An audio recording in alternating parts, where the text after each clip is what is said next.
के जीटीबी अस्पताल का मुख्यमंत्री रेखा गुप्ता ने निरीक्षण किया है। सीएम रेखा गुप्ता ने अस्पताल में कई खामियों को उजागर किया है। आम आदमी पार्टी पर जमकर उन्होंने निशाना साधा। किसी भी तरह की लापरवाही बर्दाश्त नहीं की जाएगी। सीएम ने कहा सरकार बेहतर स्वास्थ्य सुविधाओं के लिए प्रतिबद्ध है, ये भी उनकी तरफ से कहा गया। दरअसल निरीक्षण करने के लिए पहुंची सीएम रेखा गुप्ता दिल्ली के जीटीबी अस्पताल का निरीक्षण उन्होंने किया। सीएम रेखा गुप्ता ने अस्पताल में कई खामियों को उजागर किया है। आम आदमी पार्टी पर जमकर निशाना साधते हुए सीएम रेखा गुप्ता नजर आई। किसी भी तरह की लापरवाही को बर्दाश्त नहीं किया जाएगा, ये उनकी तरफ से कहा गया।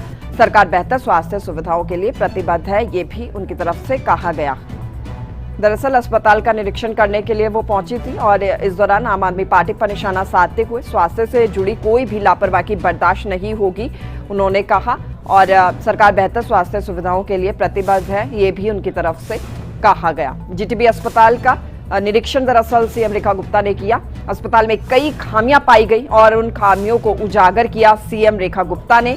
और इस दौरान आम आदमी पार्टी पर भी निशाना उन्होंने साधा, तंज कसते हुए नजर आई। कहा कि किसी भी तरह की कोई भी लापरवाही बर्दाश्त नहीं होगी और खासतौर पर देखिए स्वास्थ्य से जुड़ी कोई भी लापरवाही बर्दाश्त नहीं होगी। सरकार बेहतर स्वास्थ्य सुविधाओं के लिए प्रतिबद्ध है और सरकार की तरफ से स्वास्थ्य सुविधाओं को बेहतर किया जाएगा और जरा भी लापरवाही इसमें बर्दाश्त नहीं होगी, उनकी तरफ से ये कहा गया। दिल्ली की तस्वीरें क्या, दिल्ली के जीटीबी अस्पताल का सीएम रेखा गुप्ता ने निरीक्षण किया। निरीक्षण करने के लिए वो पहुंची। कई खामियां यहां पर सीएम को मिली और इस दौरान उन्होंने उन खामियों को उजागर भी किया।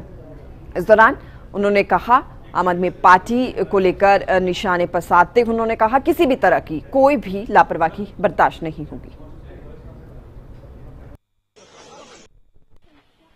ऐसी 7 बिल्डिंग्स जिस हालत में ये है, उसी हालत में आप दिखाइए इस पूरे प्रेमिसेस को, जिस पे ऑलरेडी जो है करोड़ों रुपए, जिसका सैंक्शन वैल्यू था 1200 करोड़ और आज की इसकी रिवाइज अगर एस्टिमेट समझा जाए तो 2500 करोड़ की वैल्यू के बाद भी ये जो पूरा का पूरा टेम्परेरी स्ट्रक्चर की बिल्डिंग बनी उस समय, जिसपे अभी तक हम खर्चा कर चुके हैं, वो बिल्डिंग किसी भी प्रकार से यूटिलाइज होने वाली नहीं है।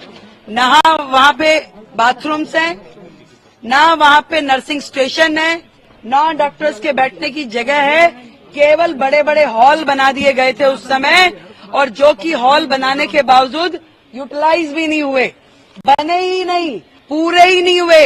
एक भी अस्पताल जो उन्होंने 24 काम शुरू किए, एक भी 24 में से एक पूरा नहीं हुआ। और ये जो 7 कोविड के समय में विशेष रूप से आईसीयू अस्पताल शुरू होने थे, जिसमें कि सेमी परमानेंट स्ट्रक्चर बनने थे, उसकी हालत आप देखिए।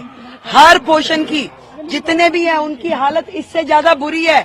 आज किसी भी एक्सपर्ट से, स्पेशलिस्ट से इस बिल्डिंग के बारे में ऑब्जर्वेशन लें, ये बिल्डिंग जीरो वैल्यू की है, इसका कोई इस्तेमाल अस्पताल के पर्पज से नहीं हो सकता। हमारे माननीय मुख्यमंत्री जी ने जाके हॉस्पिटल का हाल देखा, गुरु तेग बहादुर हॉस्पिटल का, उसमें क्या निकला? बंद, सील बंद, पैकेटों में बंद पड़े अभी तक, डब्बों में बंद पड़ी अभी तक, मशीनरी सारी पड़ी है। कोविड में लोग तड़प रहे थे, उनको ऑक्सीजन नहीं मिल रही थी और ऑक्सीजन कंसंट्रेटर बंद पड़े हुए हैं। जो पीपी किट चाहिए थी वो सारी अंदर पड़ी कबाड़ बन गई है।